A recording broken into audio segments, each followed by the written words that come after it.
And just like that, baby, we are officially live on the official Wado podcast. This is your boy, YDOE, and I appreciate anybody tuning in, anybody that's going to watch moving forward. As you know, I had to let that play for a little bit. Today's a special episode for me. As you know, today is episode 18 on the Wado podcast, and the Legend Tour continues. This wasn't even a goal of mine. It just kind of started happening once I started getting these legends on. And now it's a thing. I'm going to keep it rolling because I got a lot of legends in my city, in my town that I've seen that are current that just need the flowers. They need to know how much they meant to me, to our county, to our city, and how much they've paved the way to others that are trying to follow in their footsteps. Yesterday, we had a great guest, Tim Debishon, my brother from TCOAST. And today, okay, I'm a Port St. Lucie guy, but we'll stick on TCOAST for a little bit. Today, we got a Treasure Coast legend, an icon, a basketball legend in the city of PSL. Without further ado, man, current pro basketball player in Germany. Let's welcome on to the Wado podcast, TCOAST legend, Chris Carter himself. Chris, how we feeling, baby? What's going on? I feel great, man. Appreciate you having me on the podcast. I love what you're doing with it so far. And yeah, man, I wish nothing but blessings on this podcast, man. Yeah, and we appreciate you, Chris. Now, for everyone that doesn't know, Chris is currently in Germany, 6 hours ahead of us right now. What's that like, dog?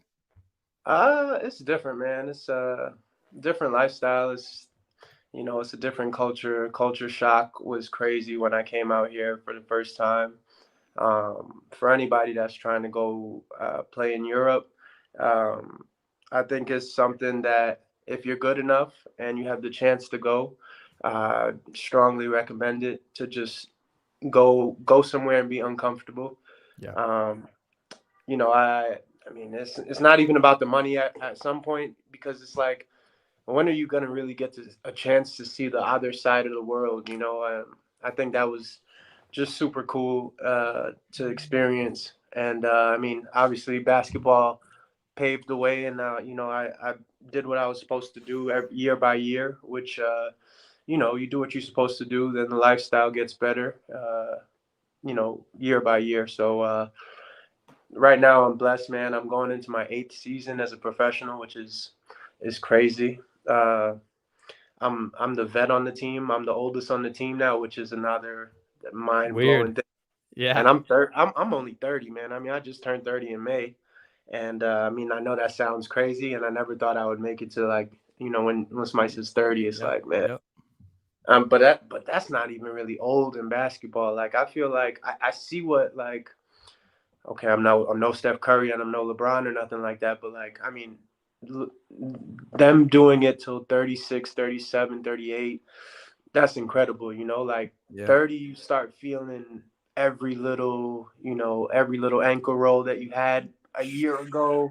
So, like, these little ankle sprains now, before they used to take 3-4 days, now they take a little bit longer. Everything hurts a little bit more. The preseason is just super tough, year by year, because it's like, man, you're putting your body through hell, but I mean, like I said, it's worth it at the end of the day. And yeah, go ahead. Yeah, and like anything, once you start going more and more and you get older, the body just doesn't just get up and just go full speed anymore like it once did.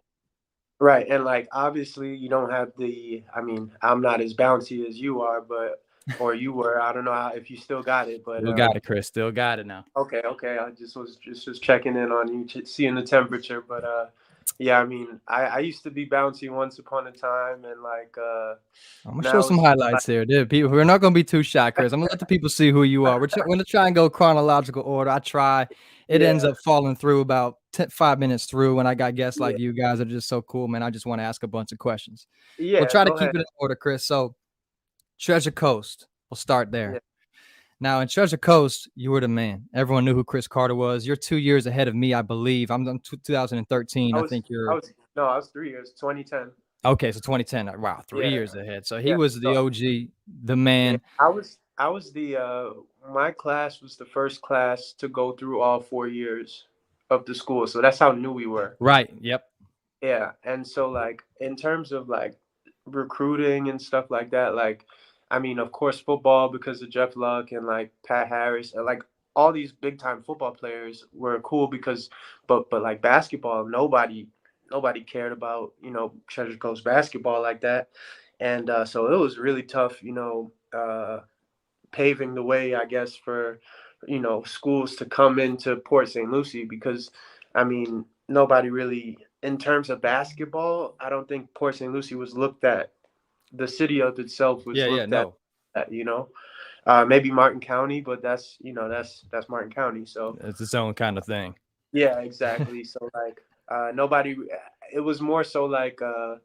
I mean, we were cool. We didn't start winning districts until after I left. I mean, we always were like second place in districts, and but I mean, it was cool, man. I learned a lot. Especially, I was only like 5'7", Right, going he in. grew a lot. He wasn't that big. He was a little skinnier in high school. I watched a lot of highlights. I'm like, Oh damn. yeah, if you watch these high school highlights, I was like 5'9", 150 pounds maybe, and I caught 8 inches going into junior to senior year. So I was always the point guard because I was always small. Like I was Right, always the smallest on the team, and I mean I had braces. I had this like super squeaky voice, and but I could shoot. I know I could shoot, and I had lefty. like vision and stuff, and I was lefty, yeah, and and in high school, I just would shoot from wherever because, I mean, I kind of figured like, hey, nobody's gonna take me out, you know what I mean? So, but I had a cannon, so I was Yeah, letting it fly or whatever, and but we just weren't that good collectively as a team yet, because we didn't have the pieces we needed to compete at that level, I think. But I think we like 16 and 14 a few years, like a winning season, but it just yep. wasn't elite or nothing like that. But And yeah, now, as an OG at T-Coast, I asked this to Timmy and Swope, everybody I see from there. What does Titan born, Titan bred mean to you? I mean, it was one of those things where, especially us being a new school, we had to set the tone for the next, the guys behind us coming in to look up to it and want to come to this school. Because all the other schools were established of their identity and what to expect and stuff like that. But I feel like everybody from Treasure Coast reps Treasure Coast. To the We had it fullest. all. We had, if you went to the school, I mean, you would understand. Like we had the people there were cool. I mean, in terms of ladies, I felt like we had a good, core group of ladies, pretty ladies and stuff, and like everything was just kind of just it was just cool, man. It was a good makeup of students, and they went to the football games, they went to the basketball games, stuff like that. So I feel like people embodied Titan born, Titan bred pretty well. I think the football team really ran away with it. I Yeah. mean, they were super passionate about it, but it was cool to be a part of that for 4 years. It was always cool for me as an outsider seeing. You could see girls walking on the street, hoopers, Right. baseball players. On that back of that shirt, Titan Yeah. born, Titan bred. Yeah, and I mean it's even crazy now. Like when I'm back home, going to like LA Fitness or something, the lift or something like that. Like you just see it still, and I'm like, damn, this is I You started 12 it. years ago, yeah, like 12 years ago, and it's still going on. So, yeah, I definitely still rep T Coast whenever anybody asks. So Yeah, got to. Now, after Treasure Coast, my guy takes a trip to Air Force. What is Air yes. Force like, Chris? It wasn't long Uh, lasted, but what's that like for us?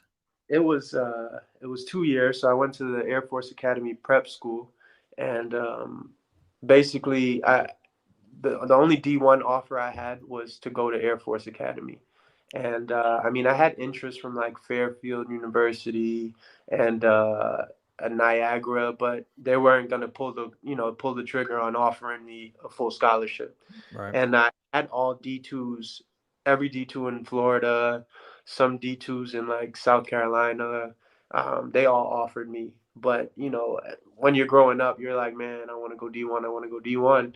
And so after playing my first AAU season that junior year when I grew, Right. um, I had a great summer of AAU for Team Florida, and yeah, that's when Air Force came on, and they came on strong because I was a pretty good student, And so that's what they really cared about, was the grades and all that stuff. So the way that they sold it to me was, hey, you don't have perfect SAT scores or ACT scores, so you're going to have to take the prep school route. Now, mind you, nobody knew about prep school back then. Like, this Right, was a right, right.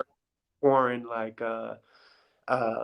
territory for me. So I was thinking, the way that they explained prep school was, hey, you come here, you learn the offense, and it doesn't hurt you in terms of your Your eligibility. eligibility, yeah. Yeah. So I was like, man, the worst thing that can happen is, I did another year and I get a little bit bigger, a little bit stronger, a little bit better, and then I can still transfer to a D1 if, whatever, because they played a JUCO schedule. Gotcha. Um, so I seen this as an opportunity, and then if they liked me, then I would be a freshman, but I would be a 19-year-old freshman. So so I felt pretty good about it, and like I said, this was my only chance to go D1, so I took the chance, and but they're like, yeah, you might do a few push-ups here and there, and that, you got that. Man, I got out there. Sheesh. I got out there to boot camp, man. So you get on these. I think everybody's seen it. Like, when you get on this, like, you get off the bus and they put you on these footprints, Yep, and yep. then this is where, like, the upperclassmen, or the cadre they call it, they come over and they start screaming at you, and you're spooked, man. It's like you're so spooked, and it's like, man, what the hell am I doing here, right? And mind you, it's in Colorado. It's Ooh, in Colorado Springs, and it's like, man, it's already hard to breathe out there because you're a mile in the air already. yeah. So, like altitude was shitty, and yeah, and then so I go out here, and I'm like, man, where's the basketball? And then I think I even had like an interview beforehand. I had an interview from somebody, when I was in high school. They were like, once they found out I was going to the Air Force prep school, they were like, well, why you want to go to Air Force prep? Like, why do you want to go to the Air Force for? And my dumb ass said, yeah, I want to play basketball at the Division I level. And, like, they were expecting, like, I want to serve my I want to country. serve. So, oh man, so when I got out there, like, the newspaper, they're already putting the newspaper in my face, like, we're gonna make your life hell, like, you know what I mean? Like, I can't believe you wrote this. And I'm like, man, I'm just a little, fresh out of high school, Being so that too was, honest. yeah, just being too honest, man. And so I learned my lesson. I got taught the lesson the hard way. I mean, like, 3 in the morning, banging on my door, kicking on my door, doing push-ups, brushing before I even brush my teeth. Like, it was nasty, man. And is But everyone that's with you in the dorm basketball players, or is it just anyone that's on the Air Force Academy? yeah. So I was going to.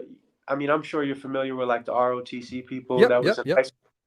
So, like, I'm not gonna lie, like, I was the one that was like, that would never be me, you know what I mean? And then, like, here I am, and so it was like a bunch of us, like a bunch of, like, normal people that's trying to go to the Air Force, and then, like, a basketball player here, a football player here, like, Oh, sprinkled around, and I don't know, man.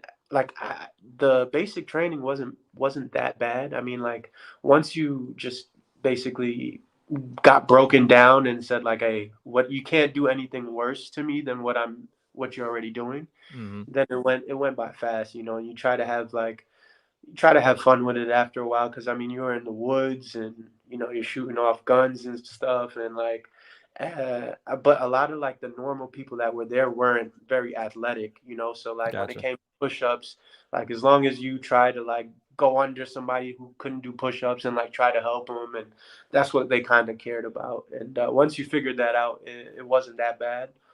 But then basketball came, after that, basketball came, but, like, I was pretty good on that team too, on the prep school team, and so I had a good season with them. I think we went like 26-4, and then, like, so the core went to the freshman to be a freshman the next year, and Yeah, and my coach, it was a shit show, honestly, because like my head coach got fired. Um, it was just a lot going on, and then like in the Air Force, like they want you to do academics first, then come back to military, then school. I mean, then In basketball. sports. So Wow. like, man, I wouldn't even get to the basketball part, without having to do marches and like reading stuff about the military that I care nothing about. But then like the school was hard as fuck. Right. Like really hard. Like I was doing Calc 2 as a freshman, and I'm like, bro, like, of course, in Lucy, it's not that crazy, you know what The I mean? bar isn't super high. Nah. So it was a real wake up call. But I would say like, like discipline and all that stuff, I definitely took with me. The culture shock, like definitely took all that stuff with me. Um, when I went to Florida Tech. So, Yeah. um, yeah, and then Florida Tech had 3 great seasons. Um, All but they moved conference. me. Yeah, they moved me to the 2, and basically was Really? like, "I want you to be a scorer." And I was like, I never was, I was never that guy to be, get buckets every time. But like, shit, if you're telling me They like, damn sure could. yeah, I'll do it. So like first season, I think it was like 18 points a game, and then like my junior season, this was the breakout season. I think I had like 18 points and like 8 assists. I was like third in the nation or something like that in Division Two, and I was like, shit, And that's when like the preseason All American Yep. came, and like, Yep. so it got kind of crazy pretty fast. But like I still didn't think nothing of it. Like of course everybody wants to play professionally, right? So my senior year comes, and like first game of the season, like high ankle sprain. So Mm. I'm like, fuck, and because you get all this media attention beforehand, and then this happens, and you're just like, you see your ankle, and your ankle looks like there's like a tennis ball on the side of it, Yeah. right? Yeah. And but like, hey, this is your senior season, so like, what are you gonna do? Are you They you don't want gonna to hear that. right? Exactly. So I probably was in a boot for like a week. I probably should have been in a boot for like 2 months, Yeah. and took a bunch of ibuprofen, and I was playing on one leg for like 2 months, and you know, it wasn't my best season. I wish my junior season was my senior season. Yeah. Um, it was an average season, overall as a team. But super grateful for Florida Tech, giving me that scholarship, taking a chance on me, and I got to be back home, 50 minutes away in Melbourne. Now, Um, after killing, if you don't mind me asking, after you had a great junior season, because I loved watching you at Florida Tech, dog. It was great to yeah, see that. You were dunking on people. It was fucking yeah, crazy. You yeah, and Simon, I mean, God da yeah, yeah. Now going into senior season, obviously Right. we just heard that you got hurt, but did you notice the other team's game plan to stop Chris Carter year 2 now? Yeah. So like at first so sophomore year when I transferred, nobody knew me. So like, okay, now there's no surprise now. Like, hey, we got to guard him. Yep. Uh and so it's definitely different, when there's a target on your back that like, hey, if we stop him, we have a good chance of winning. But so my yeah, so my sophomore season I was at the 2. My junior season they moved me back to the 1 because the guy who was supposed to come in as a point guard towards ACL day 1. So I was like, I'll play point, like Yeah. I've been doing it my whole life. And so that's when I had the good season, and then yeah, then that's kind of how it went. And then I signed with this agent, and right after I graduated, and right after I graduated, I signed with this agent, and you know, for everybody who's going through this process, when you're not a D1 athlete already, like when you don't have that D1 stamp, and you sign with an agent, like they're gonna say all this like crap to you, saying like how good you are, and like where I'm gonna get you, where I think you're worth, how much money I'm gonna get you, and like they're gonna make it sound so spicy, right? And like as a guy straight out of college, you're eating it up, right? And but like this is where shit gets real because like okay, so I signed May 7th, May 8th I signed. So all of May, I'm thinking, all right, he got to get me something. Nothing in May. June comes, nothing in June. So I'm hitting him up, texting him, hey, what's up? Any word? Nothing in June. He's like, yeah, we haven't really, nobody's really started yet. All right, boom, July, nothing in July. So I'm like, damn, And then like I'm looking at his website with like his client list, and Mm-hmm. I see like there's like 20 point guards. You know what I mean? And so like I'm sitting in my head, I'm like, damn, like everybody else got to eat. I just got on, Right. so nobody knows me from, especially from the Division 2, when you got people from like, what I mean, mid majors and stuff like that that have this stamp on them. Have it. But with me, I mean, the only thing I had going for me was that I was like 6'4", 6'3", 6'4", 200-pound point guard. Like Right. that's, you want a big body point guard. Like that was more European fit. And so luckily, my head coach from college had some type of connection with like one of his guys was in Ukraine, Right. right? Yep. And so that was so they called me. It happened pretty fast. Like the assistant coach from a team called Bipa Odessa in Ukraine called me, and he was like, hey, we really like you. Would you want to come play in the Super League? Now, mind you, the year before, this is when Ukraine and Russia had this first like World War type of Right. Right. Right. like feud or whatever. And so like the money, they already said like, hey, we're not gonna be able to pay you a whole lot of money. And like honestly, I probably could have made more at like McDonald's or something like that. But it was my opportunity to I'm a test the water. professional basketball player. Yeah, just I mean, if you're a basketball player at this point, I'm only like 22, so I kind of considered this being like a year abroad more than Right. actual professional. You know what I mean? Yep. So I figured, hey, I go for the experience. I go hoop. Worst come to worst, I played terrible, and then I can always come back home and figure out what my life would look like then.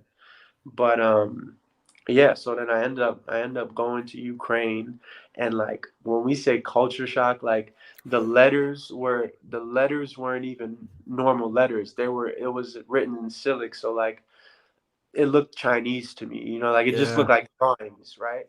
And like everybody there spoke Russian. So like Russian. So like nobody really spoke English, right? And maybe like my best friend on the team was like 17 years old, and the only reason I was cool with him was because he spoke a little bit of English.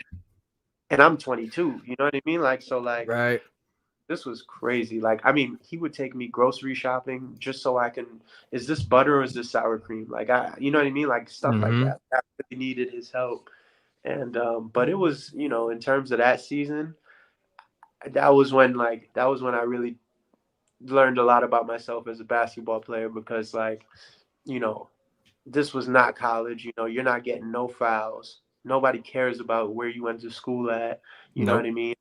You're playing against vets, 34-year-old guys that just have man muscles and stuff, and they're smart. Like I noticed that Yes.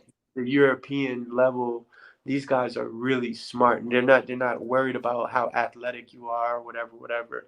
So I had to really like really find out who I am as a basketball player. And I mean, I had a pretty solid season. I mean, I could have shot the three ball better, but all I was caring about was, hey, do well enough that somebody else can see you.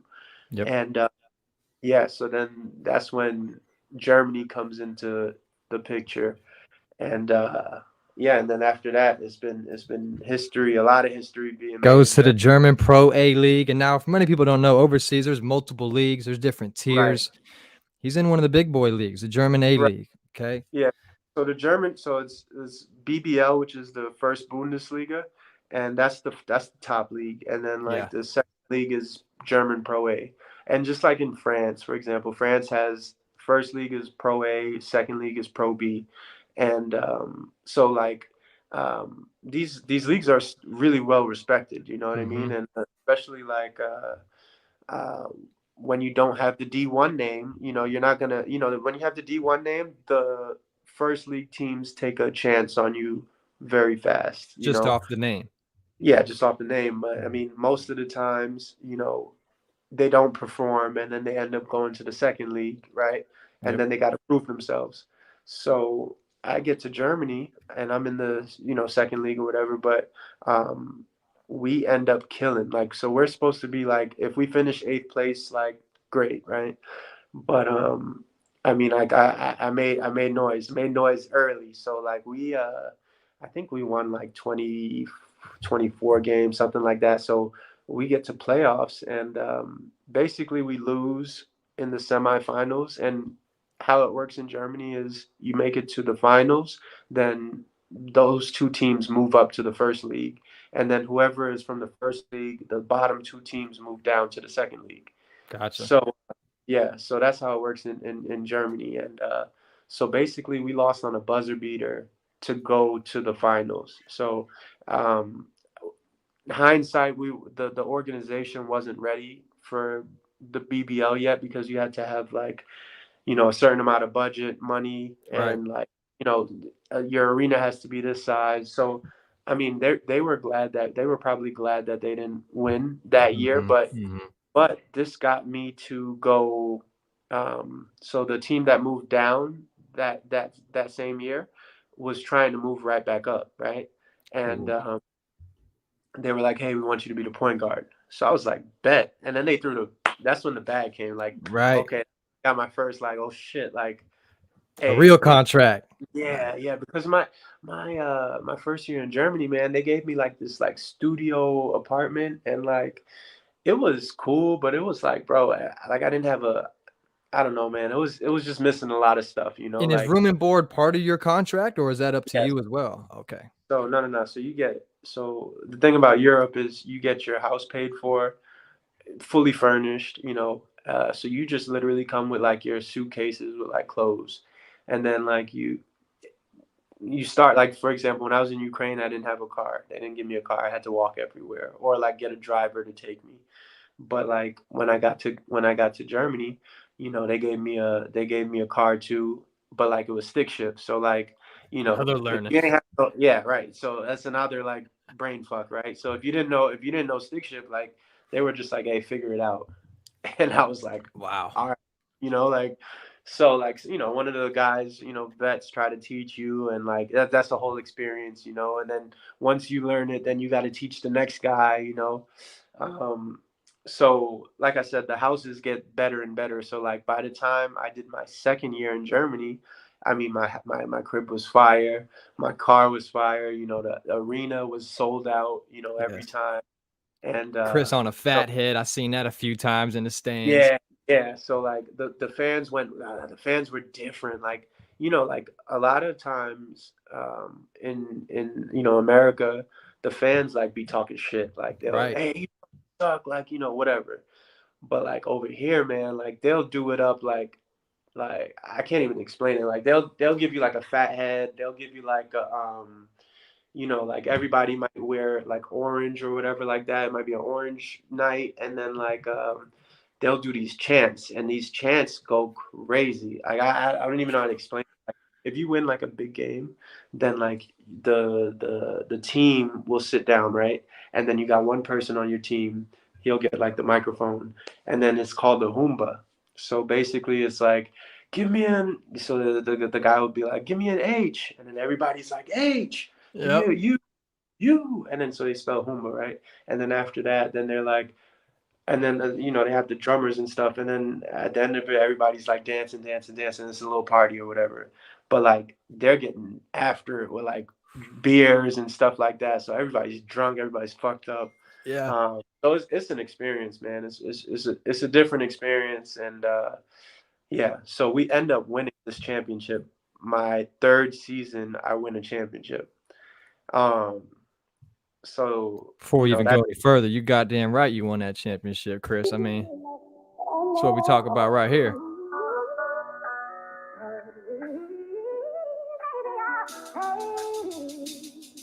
So that in the beginning, is that what you're talking about? What's this right here? Because this celebration was so hyped to me.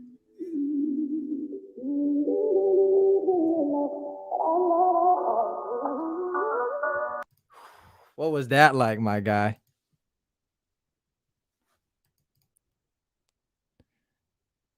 Some reason it got you muted. Let me see. There Can you you go. hear me? Yep. Now you're back. All right. Yeah. So we win our first. I win my first championship. So now we move up to the first league, and this is where shit gets real. And um, I don't know. I haven't really told much people this, but like, so you know how they always say like, don't trust like these girls over here in Europe and whatever, whatever. Like, or just in general, like when you're a professional athlete, like. Yeah. So anyway, long story short, there was like after I win the championship and stuff. So like they knew that I was going to the first league. So I'm 26 years old now, and yeah, pretty much there was like this like girl that tried to say like, oh, this is your baby, blah blah blah. So man, I had gotten into that, and that was a whole stress show. But long story short, it wasn't my kid, but I had to go through the whole You had like, to. hey, let's take a test, and like my mind was fucked up all summer, and like Right. so long story short, man, this is one of those things where you gotta take a life lesson and really teach that to the next person that this. I mean, I couldn't imagine being. I mean, obviously, I would have stepped up as a father if that was to be my child, but Yep. like, um, just that kind of shit does happen, and that shit is real. Right. So I didn't have the season. Now, if I would have had if I would have did the same thing that I did in the second league, in the first league, I mean, I could have wrote my own check, right? Gotcha. And but I didn't. I could. I mean, I wasn't focused. My head wasn't in the right mental space. And so I ended up having a shitty first year, like a shitty first impression in the first league. So I think I only averaged like I don't know, like 4.5 points a game and like 11 minutes because it was like I was starting and then Mm-hmm. I just slowly made my way to the end of the bench because it was like, bro, my head's not in this until Mentally. I Yeah. know. And then it wasn't until December that I found out like, hey, this is not yours. That You you're know what I mean? clear. And then Wow. right. So that's preseason. That's like the first 15 games. And so anyway, there's more to the story because now it's like, well, what are you gonna do? Are you gonna go home now off of that, or like what's next, right? So I told my agent like, hey, I know I have to go to the second league again and prove myself and show everybody like, hey, this is nothing to do. It had nothing to do with basketball Yeah. that it had everything to do with like with like personal shit, right? And so I go back to the second league, go back to the team that first brought me here, or when I first came to Germany in Chemnitz, and they were like, hey, we're ready now, we're ready to move up. So here we go. So boom, we get to it. So I think we only lost 2 games that season, and we win. Here we go. So Corona comes. So this is when Corona comes. We were like 26-2 going into Corona. So we would have already won the league. Right. And I'm going crazy. I'm going crazy this year. And I had my boy Terrell Harris with me, who was Martin County boy, but then he went to Dwyer. But anyway, we're on the same team now, and so we ran through the league. We win the champion, or Corona comes, so they crowned us champions because we weren't going to finish it, but we were like 7 games ahead of everybody else, so we were Yeah. clearly the best team. So now, I had like a 1+1, which means like you win and they like you, then they'll keep you for the next year. So I started every game. I think I averaged like 10 and like 6 assists, something like that, in like 23 minutes, Mm-hmm. which is really, really efficient. Like my turnovers was under 2 turnovers a game. Big. Um, right. Yeah. So like, I mean, that's really good. That's what you want out of your point guard. And then I think I was shooting like almost 40 from three. So I'm thinking, I started every game. I feel like I should be back to, I just proved myself. Like time to get back to the first league. Yep. And so I go into this meeting, man, and basically the coach was like, "Hey, like where do you see yourself next year?" because whatever we said we were going to pay you because of Corona, like we can't, whatever. And it made some excuse. And I was like, damn, like this is some real cutthroat shit. So like, what do you do when you do everything possible, you know, You to, put yourself in position. yeah, you know what I mean? I just won my second championship, you know what I mean? Like, so I knew that the top two teams in the Pro A or whoever wants to move up will pay the most that they can pay in Pro A to keep me on their team, right? Yeah. But because of Corona, we were nobody did shit for like 6 months, right? Yeah. Lockdown. Everybody was in the crib, yeah. So I'm thinking like, damn, like I'm at home. I'm like, bro, where am I gonna be next year? Like, like what happens when, like, do I just stop playing ball? Like I just won a championship, you know what I mean? Like, okay, if they don't want me in the first league, cool, but somebody needs to have me, you know what I mean? And so I knew that the top two teams that wanted to move up were gonna get me. So one of them said something really cool to me. I mean, I had another couple teams in Hungary, which were gonna pay me decent money, but it was just like, man, I'm loving Germany so much. This is like going on year 4 that it's like, bro, I'm not really trying to move to another country and, have to start all over Start with like, over. yeah, you know what I mean? Like, I'm 20 at this point. I'm 27 now, and so the team, the GM was like, "Hey, I know you're taking German. I know you started taking German classes, and if you sign this 2 year with us, I'll make sure you get the classes done, and you'll be living in Germany for 6 years. I'll make sure, I'll try to get you a passport." Now, if you like, for everybody that doesn't know, like, if you can get a passport, a European passport, like, so say in this situation, German passport. Right now, I'm an American, so you get six on the first league level. You get 6 Americans, six foreigners, 6 Germans. Right now, when you know, just think about how much people graduate every year from Yeah. D1, D2, D3, JUCO. Now you're competing against everybody that's already coming out, right? Then you got to compete against the vets The already that's vets. already out, right?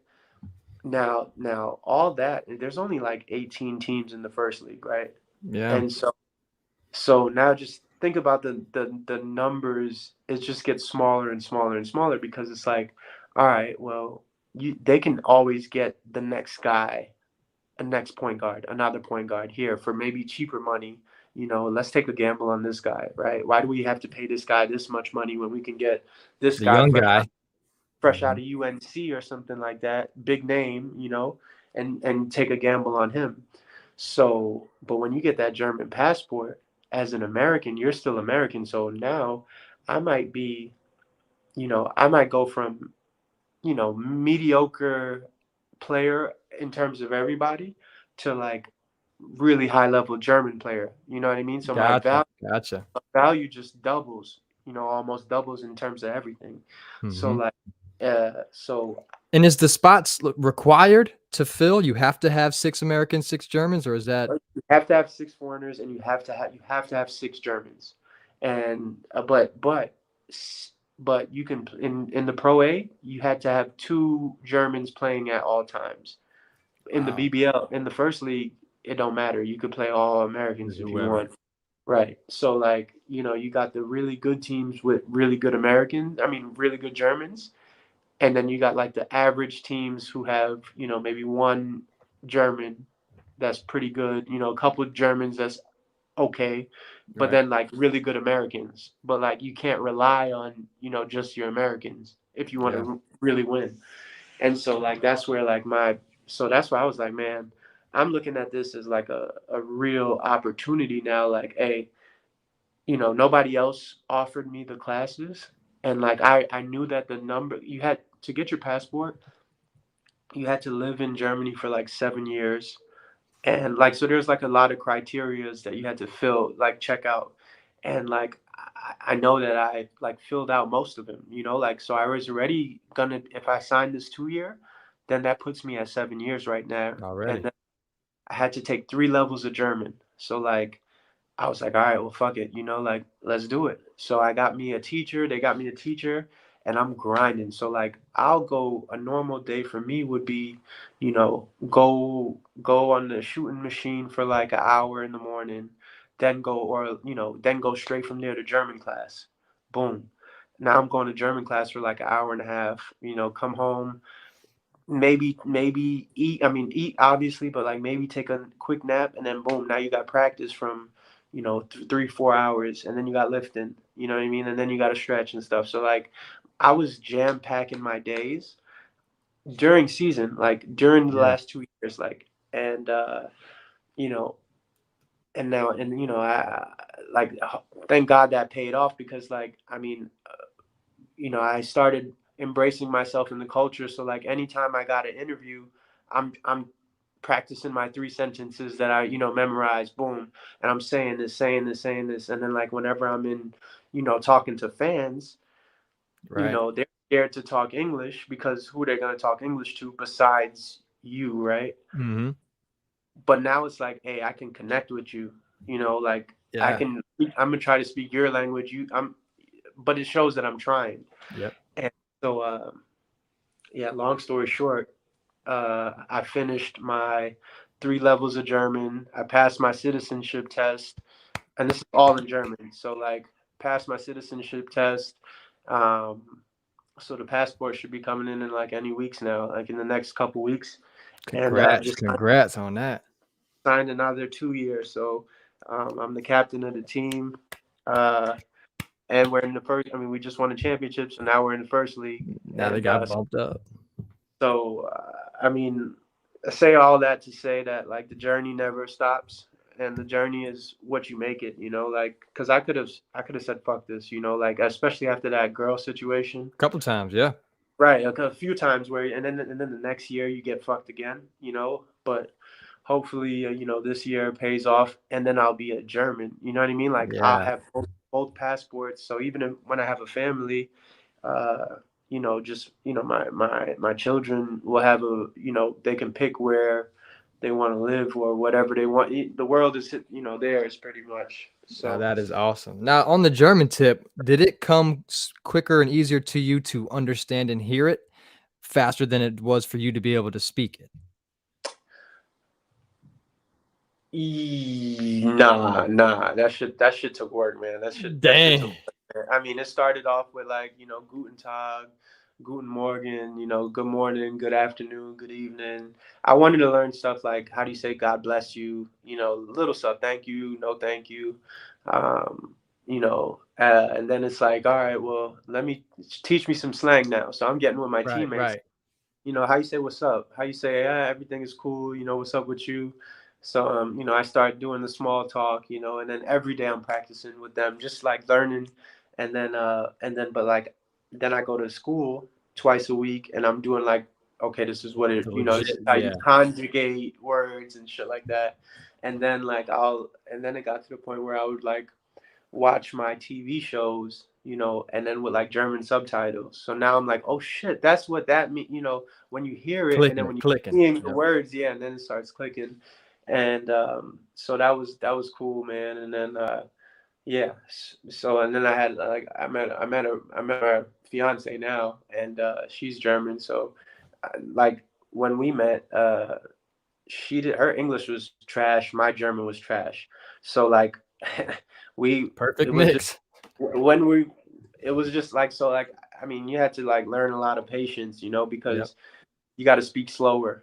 You got to do things like speak slower. Or whenever we text in English, like, I would make sure I text as if she was writing if I was writing a book, so she can practice her Yeah. English and see those words and stuff. And then like, whenever like, so like, nowadays, whenever I walk out the house, it's German.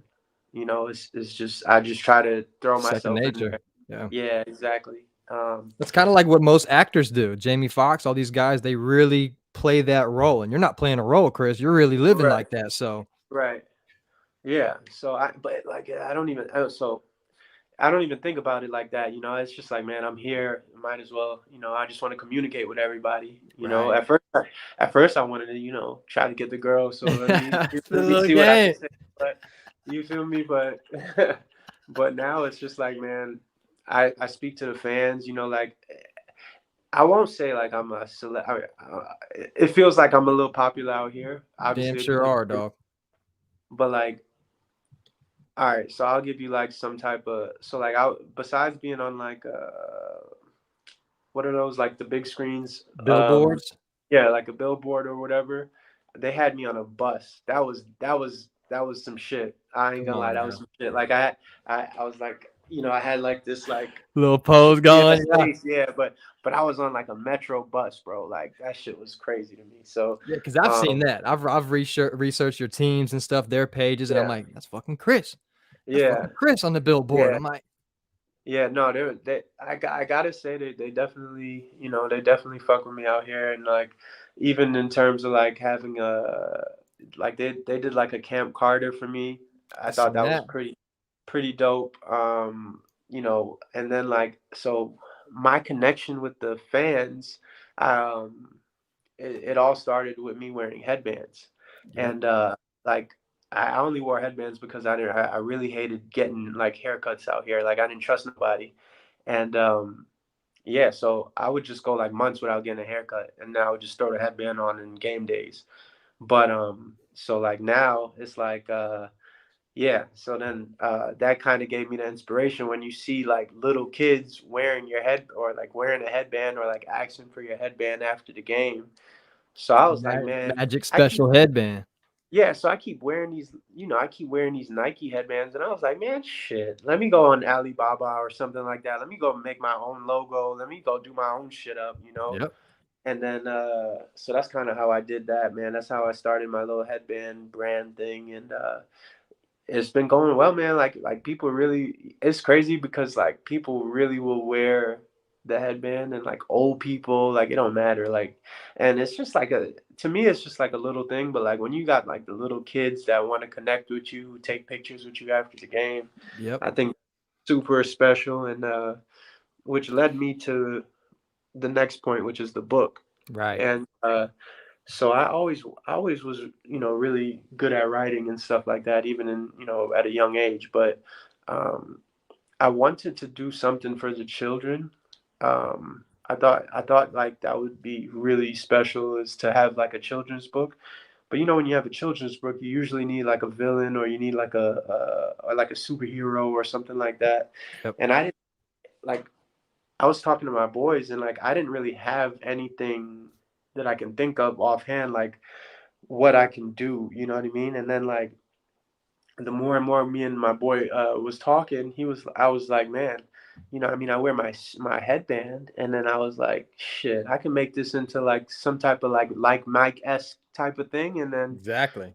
I just jumped on it. Boom. I jumped on it. And then I was like, man, instead of doing it from a boy's point of view, like let's do it from a, you know, a daughter's point of view. So I made this book about you know, her name is Ivy in the story, and basically she's 11 years old, and basically if you read it, you'll see a lot of my life in it.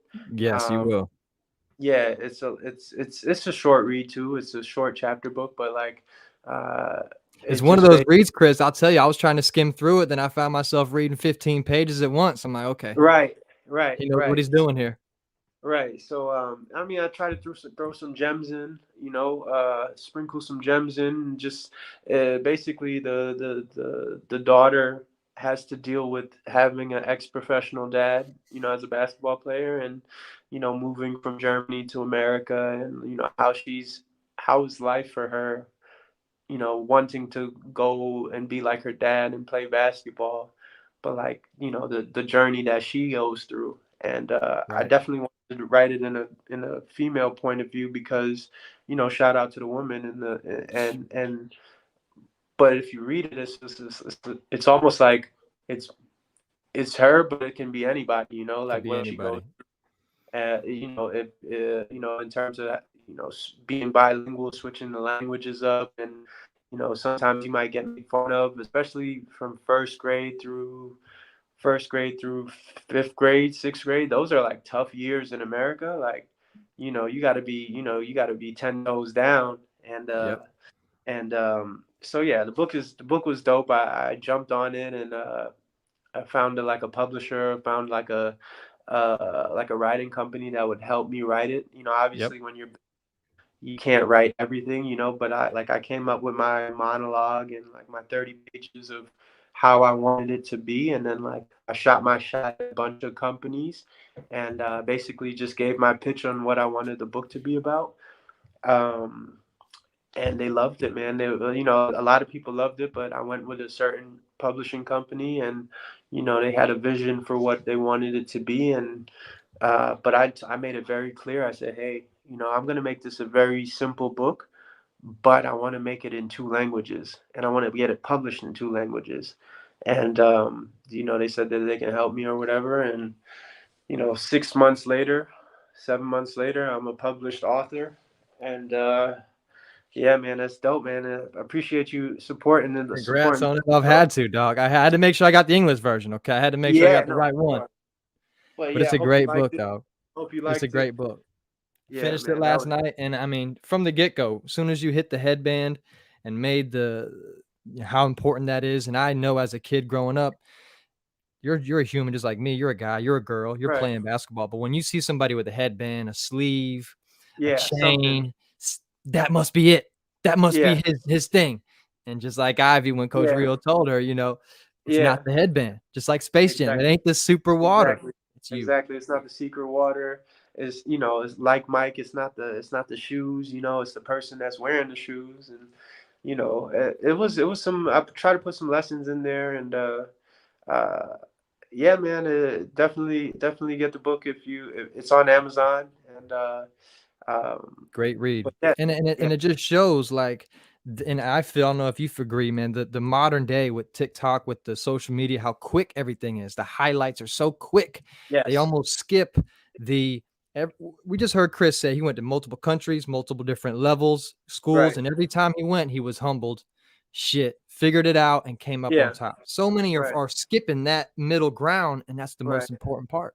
right. Because I mean, once you hit rock bottom, the only way is up, right? So. That's it. Uh, you know, you gotta dig your shit out. You know, dig your way out of everything that you go through, and but you got to go through it. You You know, got to go I through it. think a lot of people, you know, are scared to go through shit. You know, they want to play safe. They want to play it safe, but like, you know, you keep playing this. Or somebody told me like, you keep chilling, you're gonna freeze, right?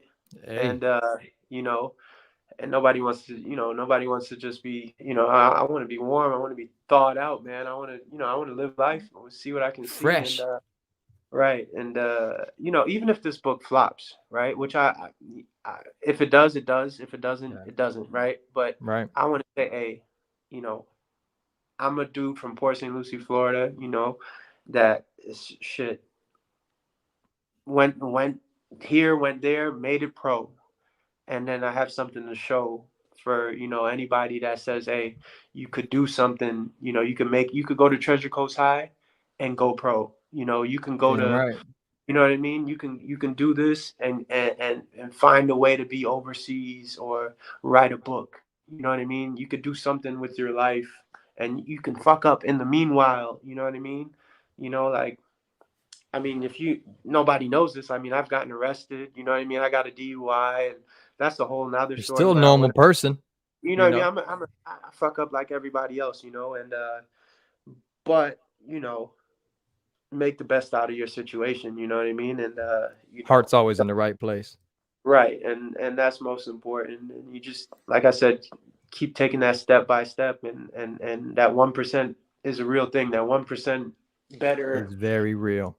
is very real, man, because you just never know when your opportunity comes.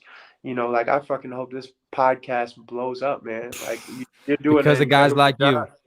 You're doing an incredible job now, man. And now, you got your first global podcast, man. Right. Exactly. You Yeah. know, I look that's back on I read this book. I'm like, you know what? This really translates to when I did music, when I hooped, when I right, do this. I look back. I used to have nothing on the wall, shitty right. camera. Now I'm 18 episodes deep with a pro 18. basketball player that Come literally on, I man. looked up to my whole life. This Come guy, on, man. Chris, I looked up to him. He was above me. When I played with him, met him, I'm just right on alongside of him. He never made me Yeah, feel bro. under him, even though I'm clearly under this man. Nah, bro. And then I appreciate that. But yeah, man, I feel like this is definitely one for the books, man. And I hope that, you know, you stay inspired and keep going, man, because this is just, you're just scratching the surface, bro. Yeah, Because man. And I hope, I I mean, hope, you know, let me know if we're taking too much time, Chris. I got a couple questions for you. We went on the go ahead, bro. chronological order. I got a few I just need to ask. You're one of the Yeah. few legit professional basketball players that stuck it out. I got a few friends that went 1 year, 2 years, Right. got out of there. To stick it out, different leagues, it's a different ballgame. So I want to ask you, because I think you'll know more than most. To you, Chris Carter, what does it mean to be a professional basketball player? I feel like you gotta love what you're doing. You know, I feel like you gotta, being a professional, you gotta take it serious. You gotta uh, you gotta actually dig. You gotta put everything into it, right? So like, you can't call yourself a professional and you're not doing the extra stuff that makes professionals professionals, right? Um, you know, whether it's yoga, you know, like, and I'm still working on that too, like trying to like work on different shit like flexibility, Yep. um you know, making my dry, like making your goals, like setting goals for your team, setting goals for yourself, like I use my dry erase board and I use the shit out of it, like Yeah. season goals, like how I want my season to look, like what I need to work on, and like really putting everything into it every day, because knowing that, you know, one day this is going to be done, right? One day you, I mean, for example, thank God I haven't, you know, gotten hurt yet, but Yep. or gotten hurt, but like, you know, these guys have great college careers, come over, boom, ACL, done. Done. No more professional, you know what I mean? You're Yep. a regular, you know what I mean? And it's like, man, like you never take it for granted. I think that's, you know, professional, being a professional is on the court, but it's off the court, you know, Yep. when you have the chance to meet fans, you know, be humble enough to sit down and chat with them, learn the language, learn a couple words, not even a language, but like, you know, and you just never know what that can do to somebody. Yep. And what that can do to you, you know, like, because for example, if the fans like you become a fan favorite, they're gonna have we're gonna, some teams might just want you just because you're Just what you're bringing in so bringing. much money. Yeah, you're bringing in money for, you know, you're the face of the team, you're bringing in money, people want to be around you, you know, you got this aura around you, and it's just like, man, uh yeah, I think that's what being professional to me is. And now, when Americans come over, is it easy or is it harder than most thinks for an American style basketball player to translate to overseas basketball? Tough, super tough, man. The traveling, I mean, you can't sweep through anymore. You have to put the ball down first and then step. Yep. Uh, so, like, you know, guys come over and travel 5 times in a row, or five turnovers off of travels. Wow. Um, yeah, just, I mean, No 3 second, correct? No 3 second no, and on. oh no, so so you can sit in the paint. So like the NBA, you're and the G League, everybody's blowing past people and dunking and stuff. Over here, it's like there's guys sitting down waiting for you. You know what I mean? Waiting. Like, so you got to actually be smart, make the reads off the pick and rolls, and so some people have a hard time adjusting, you know, because they're trying to do their whole sauce Right, right, step, right. and it's like, bro, nobody wants that over here unless you're getting paid to do just that. That. You can't, you know what I mean? You can't be a regular dude trying to do shit that they pay somebody to do that for, right? Gotcha.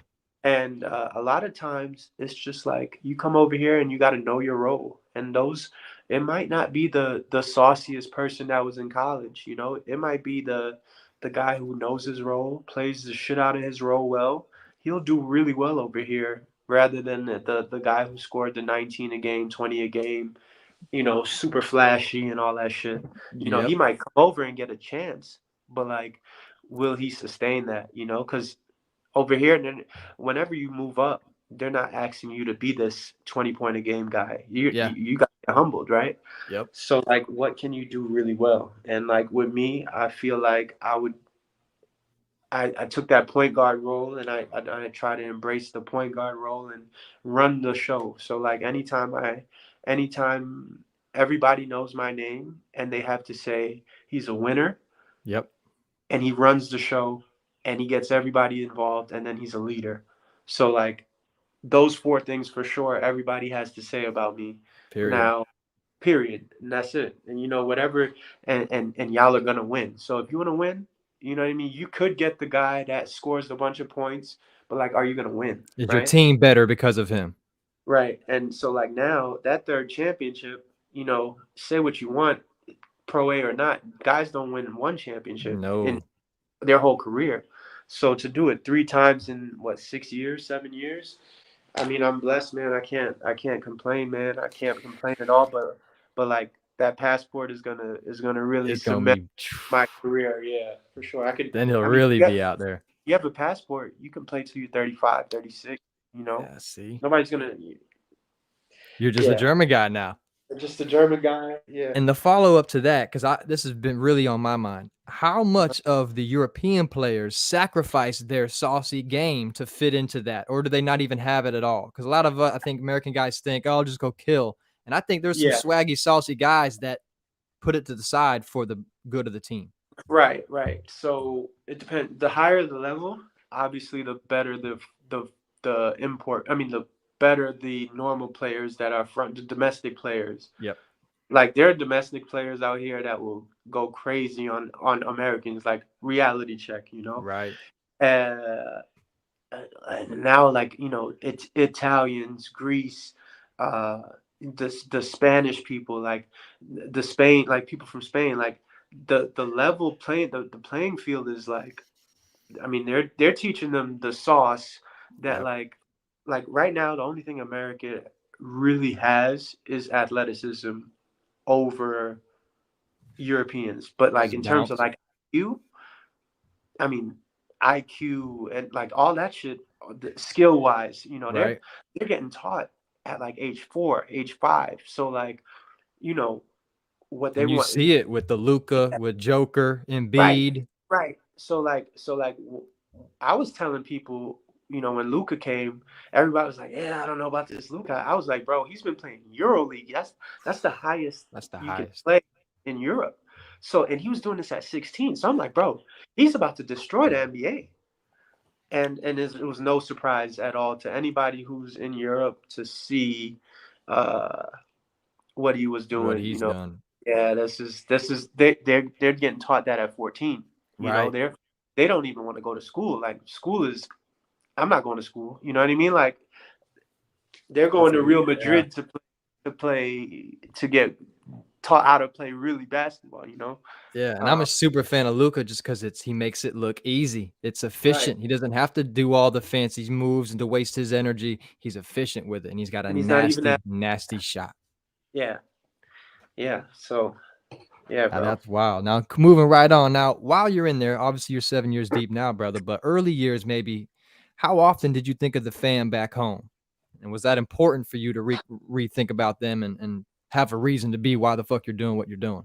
Yeah. Yeah, man. The fam, man, is all right. So it's a catch-22. So if you're one of the people who, when you come to Europe, if you're only on your phone and on FaceTime, worried about everybody back home, like, then you're gonna come back quick, right? Is this the career is just not gonna last that long because, you're worried about everybody else and what they're doing. When it's like, you know, you got to worry about your shit, and you got to just know, like, hey, life is gonna go on, and that when I return, we're gonna link up. Everything's gonna be cool. I'll check up on you, but also, that being said, when you go away, you learn a lot of when you're always the one checking in on people, you stop checking in on people. You know what I Right. mean? Because, like, it's not reciprocated, right?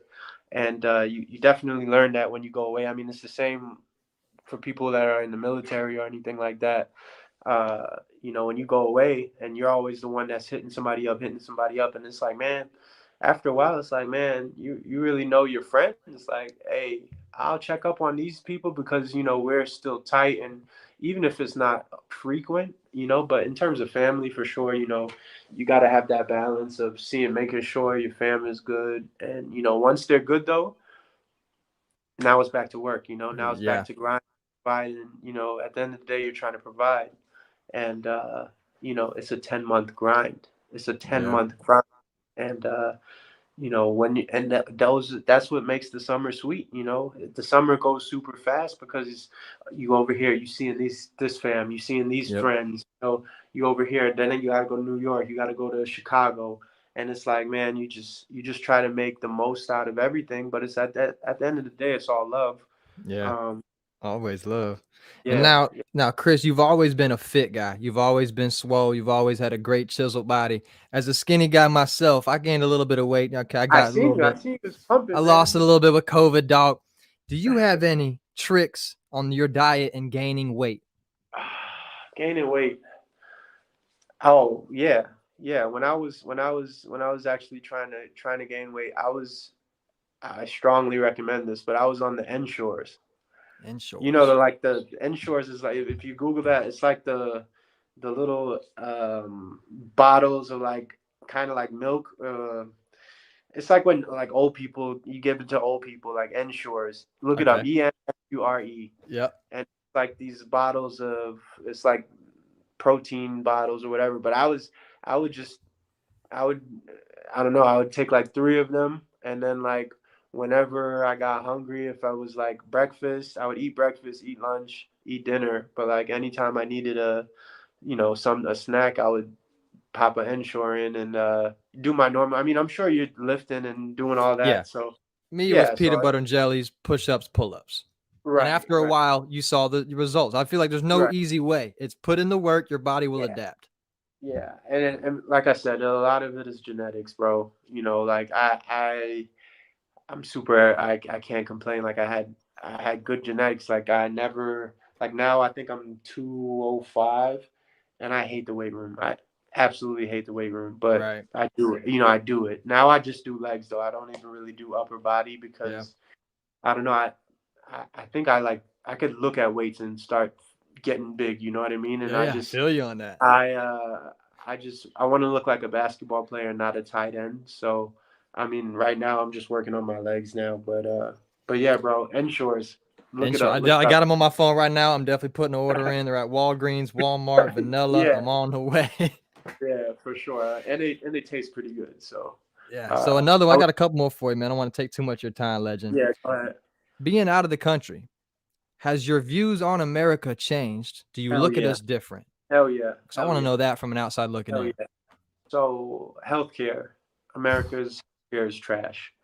Um, Like for example, when a female has a baby, maternity leave is what, 6 weeks in Yep. America, If that. bro. They get 2 years over here at 70% pay, 60 or 70% pay over here. So like, you Wow. know, for example, over there, like braces, over here braces. Like if you need braces, it's not cosmetic. So like that's like a part of your health care. Health, right. Yeah, right. So like you'll see over here, everybody is healthy. Everybody, I mean, not healthy, but like everybody has, great teeth. There's not a lot of big people. You know, they really take that like health serious. I mean, yeah, they might smoke some cigarettes here and there, but like you're not gonna see a lot of big overweight people or stuff like that. It's just super not common. Yeah. Um, uh, And how about yeah, the dress in the book? Was the dress real life? No, no sweatpants, all real jeans. Is shit. that a Real shit. Real shit. And everybody wears jeans. If you want to go shopping, they're putting on jeans. They're putting on a nice shirt to go shopping, like grocery shopping.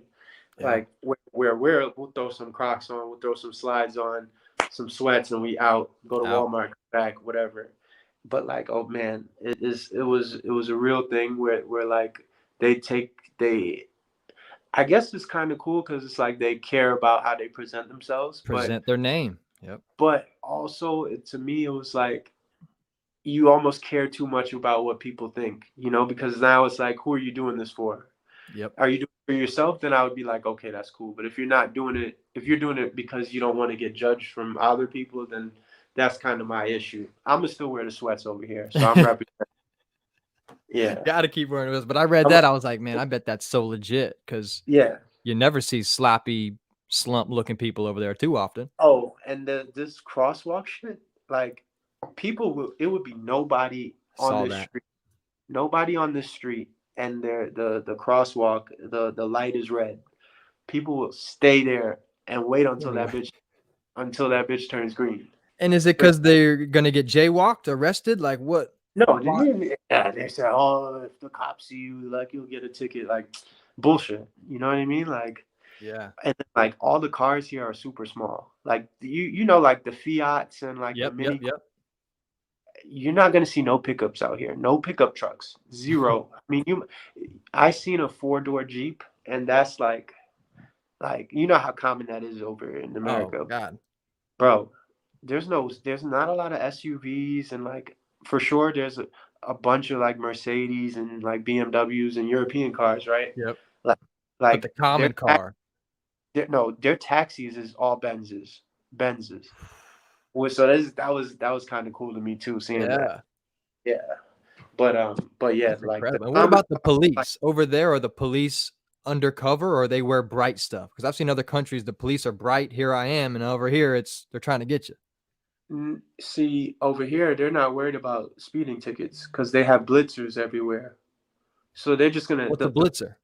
a blitzer is like it's like a little machine, and if you get caught speeding, it's gonna flash you, and Oh, then it's gonna like bright flash you, so you'll know right away you're getting a ticket, and it's gonna go straight to your crib. So it's like there's no reason to stop you, right? And then when you're on the autobahn, you can pass the cops. You know, oh, if damn. you could pass the cops. Like if it's a breakaway and like you're allowed to speed, if you see a police car, you fly right past the police car and like not have to worry. But like, yeah, the police is like, it's kind of strange over here, man. It's that took some getting used to. You know, everybody's kind of like nervous, scared about the police over here, but it's like, man, they don't even. I mean, I don't even think they can have guns over here because Wow. nobody can have guns over here. Nobody. Wow. So yeah. That's kind of crazy. And now, how is the local hoop scene over there in Germany? Not obvious. Or do you even play outside of your team? You know, is there a local So hoop like, scene? there's no AAU or anything like that here. Wow. No, there's no high school. There's no middle school teams. Like there's just clubs. So like it would be so like Rostock Seawolves Mm-hmm. are a club. So they would have a 12 and under, 10 and under. So like AAU, but that would be it. So there's Yeah. no middle school. There's no, you know what I mean? Everything's the Uh, club. Everything's the club. So like if you're in Berlin, then you'll play for Alba Berlin 17 under, 16 under. If you're in Bayern Munich, you're on that team. So they're breeding you to play professionally. Once you hit 18 and you're good enough, boom, you're on Munich, or you know, or they would have been looking at you from when you were 12. You see what I'm Wow. saying? Yeah, bro. And what are your thoughts? I already probably know. What are your thoughts of our American modern youth AAU tragedy we got going on? Yeah, it's bullshit now, man. Especially it's all watered down with this whole like. I just feel like everybody is trying to make money now. You Yep. know, by like everybody can play AU and like no team is turned down and like it's just it's very watered down. You Who's don't got the most money? right. Whoever has the most money, of course, that's where everybody's going to want to go to. You know, in terms of the peach jams and all that stuff, like or the Adidas or Under Armour or Nike, Yep. like Yep. nobody's gonna try to go on like an average team if you're not getting If you're seen. not even there. Yeah, in these showcases, and like even if you go to the showcases, are you gonna be on the main court or are you gonna be in like fucking court 42 Right, right. with nobody, right? So And I just want to say, man, I appreciate you because I think, were the first guy to be Team Florida. You branched off. Timmy got there. He branched off. Frank Martin, my yeah. brother. He branched Yep. off to me, Alan. We all came through. So you started it off, Chris. Yeah, Team that Florida Team lives Florida. on. Yeah, that's wild. That's actually a small world, right? And I went all the way. We went to Come the on. Disney Championship, got Yes, second sir. place. Yes, sir, Ski. Team Florida. Okay, we went far. Yeah. Now, Chris, No, man, I appreciate you coming on. Before I let you get out, I gotta let me know how important this quote is to you. If you look good, you feel good. come If you on. feel good, you play good. And if you play good, they pay good. Oh man. Hey, Deion Sanders, shout out to Deion Sanders for saying that quote, but I literally live by that quote, man. And uh yeah, man, it means a lot to me. just because you got to look good, man. Everybody wants to look good. Everybody, you got to have that fresh, you got to feel good. I might spray some cologne on, Yep. just never know. You never know who's watching. And it's just kind of one of those things. You never know who's watching. So, always be ready so you don't got to get ready. Right. Every And, day's an interview. every day is an interview, and you just never know. So you got to look good, man. And then if you play good, then you know what comes after that. So I Yeah. really like that quote, and it's very dear to my heart. So um, And yeah, the I last appreciate quote I'll that. get, this is a Chris Carter quote, I believe. Important success is determined on your achievements, but Mm, also how you share the knowledge with the next generation. I think Chris right. Carter embodies that big time. Yeah. Yeah, man. It's all about giving back anytime you can. Once you get to the top, man, grab somebody's hand and bring them up with you, if it's possible. I think I really, really respect people who do that, and really don't respect the people who, Yeah. yeah, who don't, you know what I mean? Because everybody, a lot of people are trying to get where I'm at, and why am I not to, why would I hold any secrets or anything that if it's possible, man, I'll share whatever I can, man, and you know, one day I'm gonna definitely be able to give back in the basketball sense of things. But like it's just tough, man, when you come home, because like the summertime, you got to get your body right, Yeah. and then you got to train yourself, get with your trainers and stuff. So like, there's just so much time in the day. But once basketball is over, uh, I'll definitely, start doing some. I won't say a lot, but definitely for the people who want it, I'll definitely, you know, do some type of training or, get people better in some type of fashion, whether that's, opening a gym or Yeah. something. I don't know what it's gonna look like yet. I gotta make some more money first, Yeah, yeah, and I but gotta yeah, let you know, man. Even if before you even do that, dog, just you as a person, you as a man, you as a basketball player, you have helped me, so many players. You have helped our games, improved our games, given us things to steal. So you've right. already done it for life, my brother. But when I you come appreciate. back and you retire, I can't even imagine what kind of camps, coaching. Yeah, yeah, camps for sure. I don't know. I don't know. Like I said, I don't know how it's gonna look, but it's definitely gonna be Port St. Lucie. I'm definitely gonna put on for Port St. Lucie, and because it's a very special place. I mean, it's small, but it's not small now. Like Hey, uh, I don't even recognize Port St. Lucie anymore. Really, honestly, bro, it's just wild. it's crazy how much they're building, how many houses, and it's crazy. Yeah, We're doing this local, St. Lucie County Legend tour, but I think people are going to be surprised with some of the people I get on here because we got some yeah. names now, dog. I mean, yeah. You go into the football scene. You go. I mean, there's a lot of places you can take this, but This is definitely a I lot. appreciate I appreciate you having me, man. It's Always, just Chris. And last one before I let you get out of here, because I yeah, needed go to ahead. ask you this. You were a person that I looked up to. Everyone looked up to you. Who were people that you looked up to, Chris, coming up? I would say Simon Cummings for sure. Simon, a dog. Central. My cousin AJ Alexander, Nick AJ. Tennell. Yeah, those guys were a couple years older than me, and but yeah. So I feel like I was always playing with guys that were much older than me, always. So whenever it came to playing people my age, I don't know. I felt kind of cocky, but I was always like, man, I really don't want to play anybody my age. Right, right. And but I mean, call it cocky or call it whatever you want, but that definitely helped long term. Um, Set a standard. Set a standard for sure. So I would definitely even instill that in my kids to always play up, and even if you get beat up a little bit here and there, it'll balance out eventually. And Yeah. Well, that's yeah, awesome. Well, Chris, man, I appreciate you coming on. If you got any last words, people listen up to the author, the professional basketball player yeah. himself, Chris Carter. Any last words for the people before we Any let you last get on with your words, day? man? Nah, man. It was a blessing having you having me on here, and just continue to keep doing what you're doing, man. Striving for greatness, man. You're doing a hell of a job. The setup is fire, man. I feel like you got. We got Dwayne out there. We got a little Jaguar life. Okay, didn't win enough to. And yeah, man, the podcast is fire, bro. Keep up with your music, man. You got bars, bro. And, got bars out there. Chris, yeah, Chris came and told me, man, you got hits. I was like, nah, yeah, you got hit. Nah, some of them motivated me. I like the smooth flow, bro. The smooth flow is that. I think that's your shit right there, man. Yeah. Where you just be floating, man. And I definitely floating on them. Yeah, so I appreciate you, Chris, man. You a legend. Everybody for tuning in. Let's give a great send off to the professional, the legend, Chris Carter himself. Thank you, dog. All the way from Germany. What a legend. I mean, we're at an hour and 20 minutes on this show right now on the Wado Podcast, episode 18, featuring the local legend tour.